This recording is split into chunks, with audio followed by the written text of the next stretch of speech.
Heyo, my Planet Coaster friends, Johnny5 Alive here, and welcome back to another episode of Coaster Spotlight. Have you ever wondered what it'd be like to explore the Nile Delta Oasis on a coaster? Or how about journey through the life of a bumblebee? Or explore the floating islands from the movie Avatar on a flying coaster? Well, in today's adventure coaster bundle, you'll get to experience all those things, so be sure to stay tuned and let's check them out.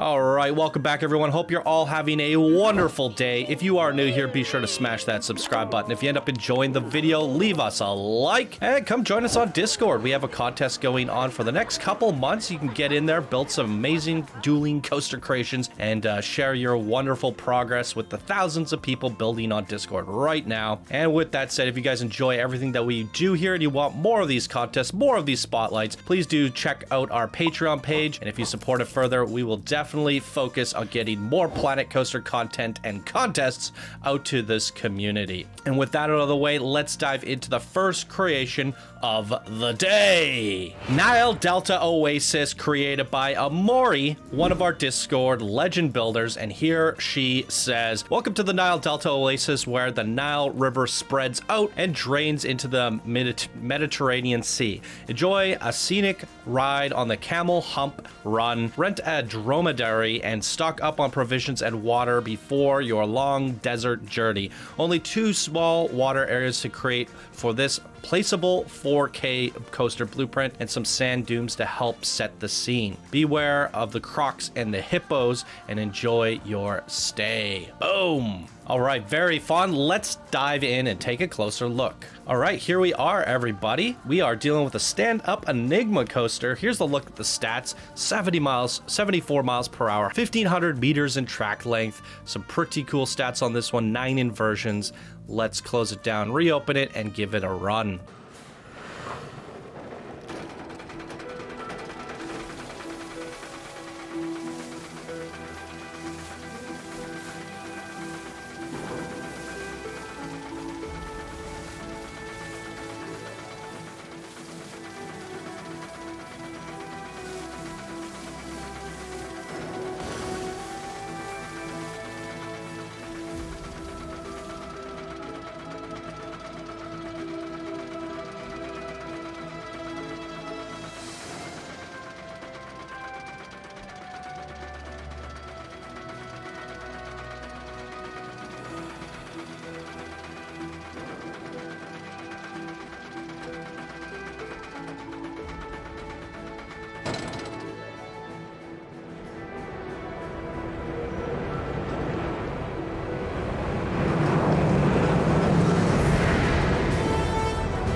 I really like that. There's a lot going on here. The coaster is very entertaining the whole way through. Great layout, but then you've touched it up with all these triggered events and just little effects all the way throughout the coaster with that music going in the background. It's just a very thoroughly entertaining coaster experience. Now, in terms of your setup, I do want to talk about that a little bit because you said add some sand dunes and some Oasis. There were no setup signs for that stuff as far as I could tell, but I assumed this is needed to be filled up with water. And based off your description, you said the water is running in from a river. So if you put this in your park, you'd want like a big water area here. I just put a little pond in. I love the camel, by the way. But yeah, I'm assuming this is a runoff here and it goes into the coaster and wraps all the way around. So, but in terms of where to put the sand dunes, I'm not exactly sure. I mean, if I were to take the liberty into my own hands, you know, I'd probably end up putting one here. Oh, we need some paint, some sand paint. And obviously, crap. Obviously, I'd spend a little bit of time making that look nice. And then maybe some back here as well. But yeah, I can see this being surrounded with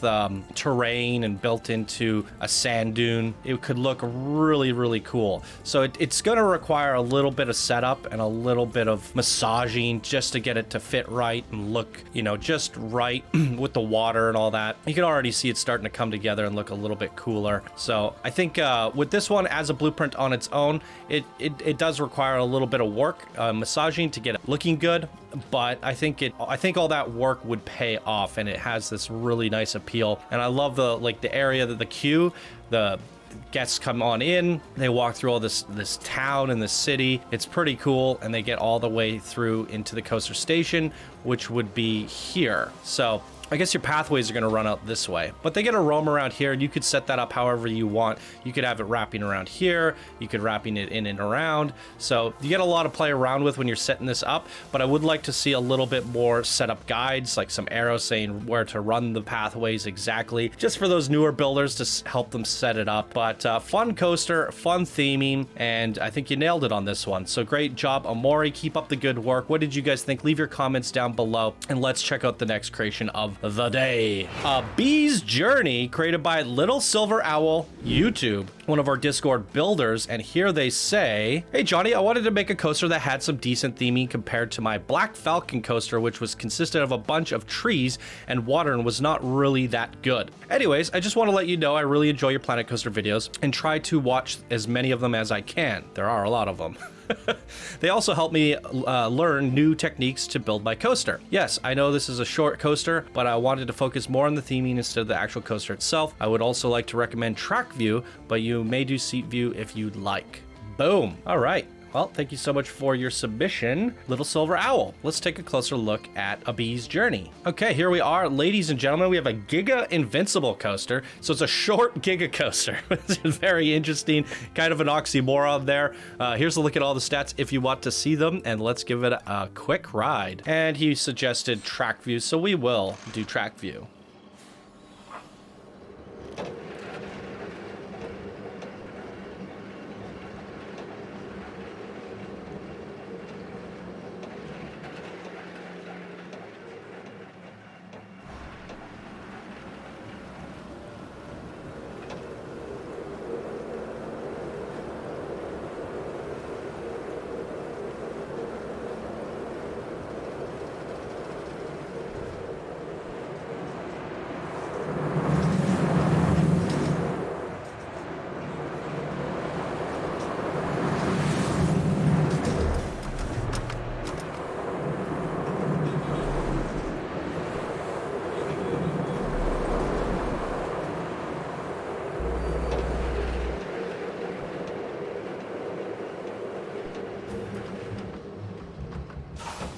Okay, short but sweet, as he intended it to be. However, I still feel like we had so much speed. It is a Giga Coaster after all. We get down there, the moment we get up that first lift, you're already hitting trim brakes on us and slowing down that speed of the coaster here. I probably would have brought that up again higher just because it has all that speed. It would have been great to see this come up higher rather than trimming the speed. Let the next hill slow it down a little bit. And then again, higher here, higher and harder banking around around here, and then instead of stopping it and trim braking all the way into the station, I would have brought it back around one more time. You could have had some honeycombs, a little centerpiece here, some more of what you got over here happening over here, and it comes back down and around, and then you have this, you're slowing down the pace of the coaster, and you could bring it back around and then slow it down and go back to the station. It had enough speed to do a little bit more. You have that super high lift hill, but then you're trimming it, and then you're coming into the station hot. So while you did want to make a smaller coaster, I'd still think it could have been a bit longer, probably 50% longer, because it is so short. And that's my coaster feedback to you. And in terms of theming, it's cute, it's friendly. I love these bees. I love the little the honey pots and the honeycombs. Now, in terms of your nighttime lighting, this is the only thing that's lit up. And I thought to myself, oh, this is going to be really cool. But then everywhere else, it's a little bit plain. I mean, you lit up the boarding station, but here it could use a little bit more of that honey lighting, that yellow lighting, and I think that would have been just great. Yeah, I think it's enough theming, and it's really cute and playful, but I definitely would have dressed up the boarding station a little bit more. I would have made it look like one of those honeycomb houses, the ones where the beekeepers actually pull the honey out of. That would have been kind of cool, and you could have had that in the station where you had rows of honey that were going through, like honeycombs, and that I think that would have brought it to the next level, integrating that, maybe have some keepers outside and do something with your queue, because you just pop the queues out the front, and I usually don't like that, where it's just like pathways, squiggly mess pathways. Should have a little bit of a garden, and you could do some more of those honeybee houses, those keeper houses along the way, smaller ones, and the queue goes around them. I know it's a little bit silly because people would be standing in line with bees, but they're pretend bees, right? And you could just do some garden work out front. But a very fun creation overall. What did you guys think? Leave your comments down below for Little Silver Owl, and let's check out the last creation of the day. Meteora BM Flyer, created by Morph, one of our Discord expert builders, and here they say, "Heyo, this is my first submission to Coaster Spotlight. The coaster is a B&M Flyer themed as a movie Avatar like floating islands, and I made some experimental inversions for the coaster, which I named Lie to Fly Vertical Loop, Fly to Lie Corkscrew, and more." Okay, so it sounds like we're going to be flying to lying down. Please give the feedback on how you feel these inversions. It would be helpful for me. Boom. So there it is, ladies and gentlemen. Let's take a closer look at this coaster. So here we are. It is a flying Stingray coaster. There's a look at all the stats, green across the board. 13 inversions, 6 to airtime counts, 3 seconds of airtime. Wowee. G-forces are all looking reasonable. Max speed 64 miles an hour, and a huge track length on this one. So quite the doozy overall. Now we're gonna have to check out these Lie to Fly inversions and see what he's talking about. So let's jump on it and see how it goes.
Okay, there it is. In terms of like the lie to fly inversions, I'm not really quite sure what he's talking about, because oftentimes we do see the flying coaster go upside down and it's lying and it's facing upward. We do see that quite often from these, and then it flips back around and it's flying again. For me, this stuff seems pretty standard in my opinion. Maybe if anyone knows exactly what he's talking about, leave your comments down below with a timestamp, because I didn't see anything particularly unusual. Now for me, I feel like the coaster was spinning too much, you know, with the flying coaster and the actual layout of this. I feel like everything is very whimsical and airy and light, and with that you have these big inversions, these big soft subtle transitions, but it's kind of getting messed up with all of these spins that we're doing. I felt like the coaster was just spinning and spinning and spinning and spinning between every single inversion, and it was just getting a little bit too much for me, in my personal opinion. Whenever we were facing a direction and looking towards these really cool islands, I was wanting to appreciate it, but then the coaster just starts spinning, and I felt like that was happening throughout the whole experience everywhere. It was just a little bit too much, and I felt like it could have used with a lot less of that, just to make that ride more whimsical and airy feeling. But the theming, the design, the look of everything aesthetically, it's beautiful. I think your rock work is really nice. I would have used a little bit more rock variation in between. They're all just one type of rock, but you've covered up with moss and trees and vines and tied it all together to break up that dark texture from being too repetitive. So I think it works here, but I still would have liked to see a couple color variations mixed in between. But the whole flying island things with the waterfalls, I love it. It's very fun. Even the boarding station, while it's super plain, I think he did enough to it to make it unique. It's just this like rubble broken station. And again, what I was saying with the beekeeper one, this is what I would like to see from the queues. You have some fences going around. It allows you to figure out where your pathing's supposed to be, some torches, an entrance sign. That's another thing I forgot to mention there. There was no signage for that creation, whereas we see one here with the Nile Delta Oasis as well. So aesthetically, it's very beautiful. Do we see the nighttime lighting? So not a whole lot going on, but I don't think it needs it. I think it's fine. We didn't see the nighttime lighting on this one either. It's a bit spotty, but it also works. You got little spots here and there scattered about, but I think it works in the city area. In terms of the coaster, I'm not really feeling it. Maybe it's all due to the trigger events, so that would be something we'd have to see it if it triggers. So we got some fireworks there. Okay, yeah. So there's light beams shining on it that move throughout the coaster once in a while. Oh, that's where the splashes are. I guess it makes sense. But I feel like that with all three of these creations, that they're not really well lit, but they are in some areas. All three of them are consistently just lit in certain areas and certain areas only, not consistent. So I'd say the feedback would be all the same for all three. It's just get a little bit more consistent lighting throughout the creations. Now with this one, I gotta say, using the glass as water, it's actually pretty smart, although it does use up a lot of part counts, about 1,000 pieces. So if we delete that, we can actually put our own water in now, and I like that option, being able to choose. So you could use the real water, or you could just leave it like that. Oh, it looks like you've connected the rocks in with that group.